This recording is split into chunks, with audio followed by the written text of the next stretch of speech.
नमस्कार प्रिय विद्यार्थियों, राजस्थान जीके की महत्वपूर्ण सीरीज के बारे में बात कर रहे थे। जो महत्वपूर्ण प्रश्न हैं उनके बारे में विस्तृत तरीके से बात करते हुए आगे बढ़े थे। ठीक है, और हमने राजस्थान के भूगोल, अर्थव्यवस्था, इनके बारे में, प्रश्नों के बारे में बात की थी। कुल मिलाकर के आपके 11,000 प्रश्न राजस्थान जीके से संबंधित जो होते हैं वो हम यहाँ पर कवर कराने का पूरा प्रयास कर रहे हैं दोस्तों। ठीक है, तो चलिए शुरू करते हैं और महत्वपूर्ण प्रश्नों को जानते हैं किस प्रकार के एग्जाम में आपके प्रश्न जो है वो पूछे जाने वाले हैं। ठीक है, पीडीएफ डाउनलोड करना चाहते हैं, लिंक आपको डिस्क्रिप्शन में दिया गया है। जल्दी से जाइए, इस पीडीएफ को डाउनलोड कीजिए। आप बहुत ही अच्छे तरीके से आप डाउनलोड कीजिए, फोटोकॉपी निकलवाएं और अच्छे तरीके से पढ़ने का प्रयास करें।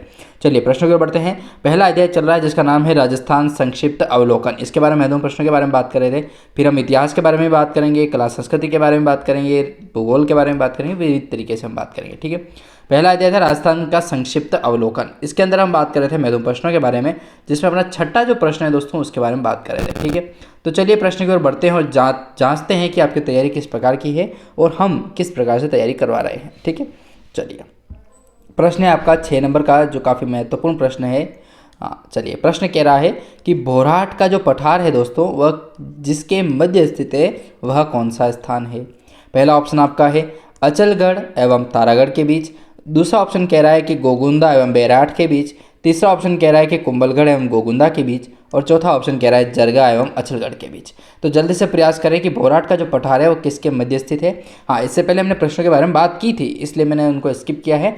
अब हम यहाँ से पढ़ रहे हैं क्योंकि हम यहाँ से क्वेश्चन जो है वो छोड़ चुके थे और यहाँ से हमको पढ़ना बाकी रह गया था। ठीक है, हाँ, इनके अंदर हम है ना पूरे व्याख्या समेत बात करेंगे, वो आपको आगे पता पड़ जाएगा। ठीक है, लिंक आपको डिस्क्रिप्शन में देखा है हमारे ऐप का।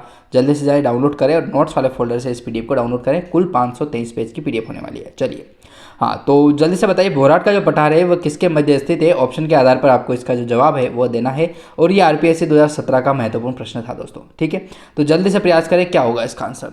तो देखिए मैं बताना चाहता हूँ कुंभलगढ़। ठीक है, कुंभलगढ़ अपना कौन सा, राजसमंद, गोगुंदा उदयपुर राजसमंद बॉर्डर।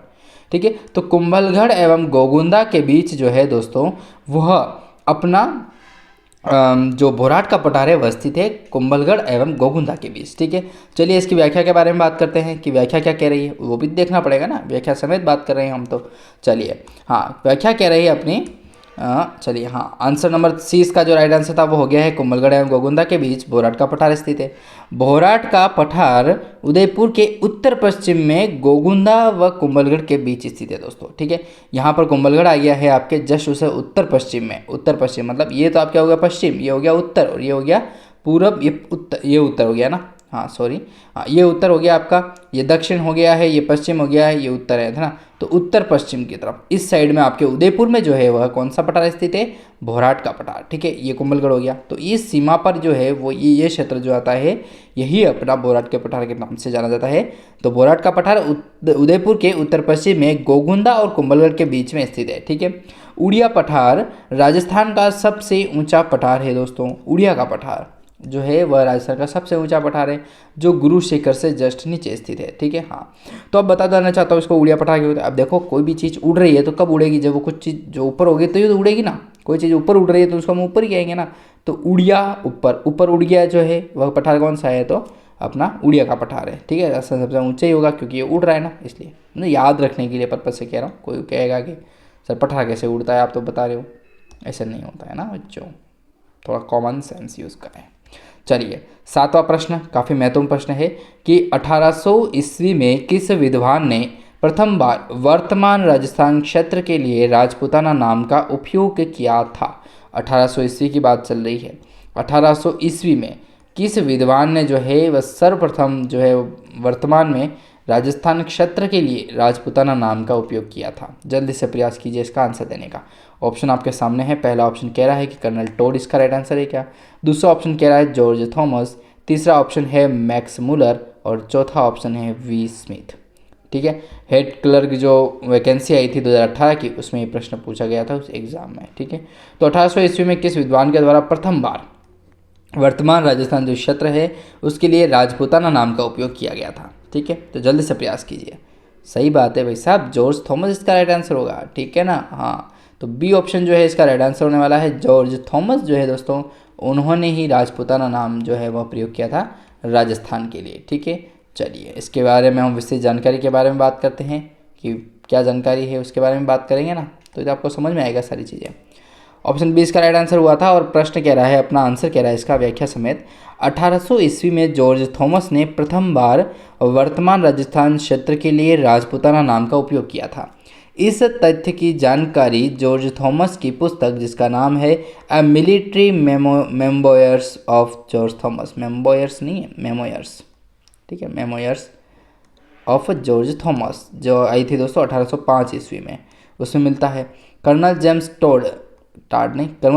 टोड ने 1829 ईस्वी में लंदन से प्रकाशित annals and antiquities of Rajasthan and central and western Rajput states of India में राजस्थान शब्द का प्रयोग किया था। यार बहुत प्रिंटिंग मिस्टेक है, देवाशीष जी ने प्रिंटिंग बहुत गड़बड़ करी है, ठीक है ना, राजस्थान आएगा यहाँ पर, ठीक है, थोड़ा लिखना भी संभव नहीं है, करेक्शन करवाने का प्रयास करूँगा मैं।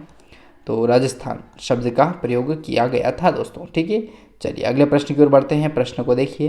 हाँ, 8वां प्रश्न क्या कह रहा है, जल्दी से बताइए, आंसर नहीं देखना है आपको। 8वां प्रश्न, आपकी ईमानदारी आपके साथ है, देखो 8वां प्रश्न कह रहा है कि निम्नलिखित में से किस जिले में अंतर्राष्ट्रीय और अंतर्राज्यीय सीमा दोनों हैं।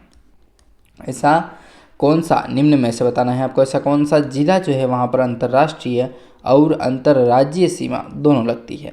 Option A Hanumangarh, option B Barmer, option C Jalore या ऑप्शन डी बीकानेर। तो जल्दी से प्रयास कीजिएगा, क्या आंसर इसका राइट आंसर होने वाला है, ठीक है। हाँ जल्दी से बताओ, क्या आपके दो कमेंट के माध्यम से बता सकते हो, मुझे कोई अतिशयोक्ति नहीं होगी, ठीक है। चलिए अब मैं बता ही देता हूँ, बी ऑप्शन राइट आंसर होगा बाड़मेर, ठीक है। बाड़मेर जो है दोस्तों वह सीमा बनाता है अपने अंतर्राष्ट्रीय और अंतर्राज्यीय। अब आप कहोगे कैसे बनाता है, तो चलिए आइए बता देता हूँ। ये गंगानगर आ गया, एक मिनट, ये गंगानगर यहाँ से आए अपने बीकानेर होते हुए, ये हाँ जैसलमेर होते हुए गुजरात बॉर्डर आ गया ना, तो ये यहाँ पर तो अपना जैसलमेर हो गया है। अभी वर्तमान देखा जाए तो ये हो गया फलोदी, ठीक है।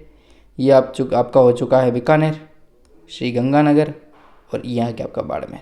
तो बाड़मेर जो है दोस्तों वो ऐसी सीमा पर स्थित है जहाँ पर अंतर्राष्ट्रीय सीमा जो है वो समाप्त होती है और अंतर्राज्यीय सीमा स्टार्ट होती है। तो इस सीमा पर बॉर्डर पर कौन सा स्थित है, आपका हो जाएगा बाड़मेर, ठीक है। अब तो समझ आ चुका होगा, अब नहीं आया होगा तो गलती आपकी है। चलिए बी ऑप्शन राइट आंसर हुआ था इसका। चलिए प्रश्न कह रहा है अपना कि राजस्थान के दो ऐसे ज़िले हैं जिनसे अंतर्राज्यीय और अंतर्राष्ट्रीय सीमा लगती है। राजस्थान के दो ऐसे ज़िले कौन से हैं जिनसे अंतर्राज्यीय और अंतर्राष्ट्रीय सीमा लगती है। हाँ, उसके बाड़मेर के अलावा भी एक और है, ठीक है ना, गंगानगर, जिसका नाम है गंगानगर जो है श्री गंगानगर, उसके साथ भी पाकिस्तान और जो अंतर्राज्यीय सीमा है वो लगती है। तो गंगानगर के साथ लगती है दोस्तों पाकिस्तान की अंतर्राष्ट्रीय सीमा और पंजाब की अंतर्राज्यीय सीमा लगती है। दूसरा भी जो ज़िला है वह कह रहा है अपना बाड़मेर की मैं भी लगाता हूँ सीमा, किसके साथ, पाकिस्तान के साथ अंतर्राष्ट्रीय सीमा लगाता हूँ और गुजरात के साथ अंतर्राज्यीय सीमा लगाता हूँ, ठीक है ना। तो इस तरीके से अंतर्राज्यीय और अंतर्राष्ट्रीय सीमा दोनों लगती है। ऐसे कौन से ज़िले हैं, तो गंगानगर और बाड़मेर जो है इसका राइट आंसर हो चुका है। चलिए नवा प्रश्न देख लेते हैं। नवा प्रश्न कह रहा है कि नीचे दिए गए राजस्थान के जिलों में से किसकी सीमा पाकिस्तान से नहीं लगती है। नीचे दिए गए राजस्थान के जो ज़िले हैं उनमें से किसकी सीमा जो है वो पाकिस्तान से नहीं लगती है। पहला option Shri Ganganagar right answer है, लगती है। दूसरा ऑप्शन जोधपुर, नहीं लगती है। तीसरा ऑप्शन जैसलमेर सर्वाधिक बनाता है, सर्वाधिक। डी ऑप्शन कह रहा है, चौथा ऑप्शन की बाड़मेर, भाई साहब बाड़मेर की भी लगती है। तो जोधपुर इसका राइट आंसर होगा, नहीं लगती है इसलिए जोधपुर। अब बताने देना चाहता हूँ कि फलोदी भी यहाँ पर अपना जो नाम है वह लगा चुका है, ठीक है।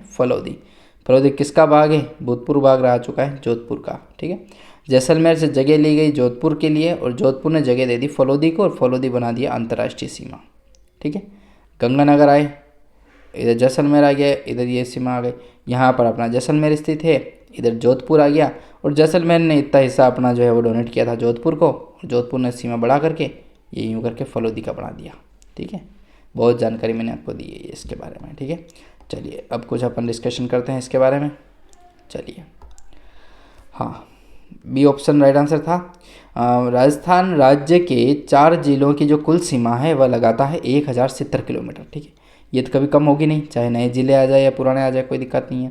तो 1070 किलोमीटर की सीमा बनाता है, जिसका रेड क्लिफ लाइन जिसके कहा जाता है, जो एक अध्यारोपित लाइन है दोस्तों, ठीक है। हाँ, सर सिरिल रेडक्लिफ के द्वारा जो है वो बनाई गई थी, इसलिए इसका नाम भी जो है वो रेडक्लिफ लाइन के नाम से जाना जाता है। पाकिस्तान के साथ लगाता है भारत या राजस्थान, ठीक है, हाँ लगाती है, जिसमें जोधपुर शामिल नहीं है। राजस्थान के ये 4 जिले शामिल हैं। जोधपुर का अब जो जुड़ा हुआ भाग है वो अपना फलौदी हो जाएगा। तो पहला था जैसलमेर, ये अंतर्राष्ट्रीय सीमा लगाता है पाकिस्तान के साथ, जो किलोमीटर में देखा जाए तो 464 किलोमीटर है। जब तक राजस्व डाटा नहीं आता है तब तक आपको यही डाटा याद रखना पड़ेगा। जैसलमेर लगाता है 464 किलोमीटर। सबसे फिर कम लगाता है बाड़मेर 228 किलोमीटर। फिर लगाता है गंगानगर 210 किलोमीटर। और फिर कम लगाता है बीकानेर अपना, जो 168 किलोमीटर लगाता है, ठीक है। तो बाड़मेर सबसे नीचे रह जाता है ना, तो बीकानेर और जैसलमेर का जो है स्थान है वो लेकर के फलौदी बनाया गया, ठीक है। तो सबसे कम बनाता है अपना फलौदी, सबसे कम कौन बनाता है? फलौदी राइट आंसर होगा। यहाँ नहीं दे रखा है लेकिन आपको याद रखना पड़ेगा, ठीक है, फलौदी। राजस्व डाटा आ जाएगा उसके बाद मैं आपको किलोमीटर भी बता दूंगा कितने किलोमीटर है। तो जैसलमेर 464 किलोमीटर, बाड़मेर आपका हो जाएगा 228 किलोमीटर, श्रीगंगानगर हो जाएगा 210 किलोमीटर और बीकानेर हो जाएगा आपका 168 किलोमीटर। आपको ये डाटा जो है बहुत अच्छे तरीके से याद रखने का प्रयास करना है, ठीक है। जितना हो सके उतना याद रखोगे तो आपके लिए ही बेनिफिट होगा, ठीक है। चलिए अगले क्वेश्चन की ओर बढ़ते हैं। अगला क्वेश्चन क्या कह रहा है अपना, अगला काफ़ी महत्वपूर्ण प्रश्न है ये भी। हाँ चलिए प्रश्न देखिए। प्रश्न कह रहा है अपना 10वां महत्वपूर्ण प्रश्न है कि क्षेत्रफल में राजस्थान का जैसलमेर जिला धौलपुर जिले से कितना बड़ा है। देखिए राजस्थान बता देता हूँ मैं आपको। ये राजस्थान पतंग आकार की आकृति में बना हुआ है तो इसलिए अपन ऐसे बना सकते हैं। तो राजस्थान का जो जैसलमेर है, ये यहाँ पर जैसलमेर है, पश्चिम में आ गया, ईस्ट वेस्ट नॉर्थ और साउथ। तो राजस्थान का जो जैसलमेर ज़िला है, ये जैसलमेर, ये अपने क्षेत्रफल के अनुसार बहुत बड़ा है, ठीक है। राजस्थान का सबसे बड़ा ज़िला कौन सा है? जैसलमेर है। तो ये जो है अपने क्षेत्रफल के हिसाब से धौलपुर जो सबसे पूर्वी ज़िला है वह उससे कितना गुना बड़ा है, आपको ये आंसर बताना है, ठीक है। तो ये जैसलमेर जो इतना क्षेत्र दिख रहा है और ये दिख रहा है, अंतर दिख रहा है आपको कितना होगा? ये है दोस्तों 12। एग्जैक्ट यदि पूछा जाए तो 66 कर देना इसको, ठीक है। 12 गुना है दोस्तों, 12.5 गुना, ठीक है। तो 12.5 गुना ये रहा सी ऑप्शन। 12.66 गुना जो है वो बड़ा है किससे? जैसलमेर धौलपुर से, ठीक है। चलिए अब बात करते हैं अपन इसकी व्याख्या के बारे में, तो वो भी देख लीजिएगा क्या क्या कहती है व्याख्या आपकी इसके संदर्भ में। जैसलमेर राजस्थान का सबसे बड़ा जिला तथा भारत का तीसरा सबसे बड़ा जिला है, ठीक है। जैसलमेर राजस्थान का सबसे बड़ा जिला है और भारत का तीसरा सबसे बड़ा जिला है।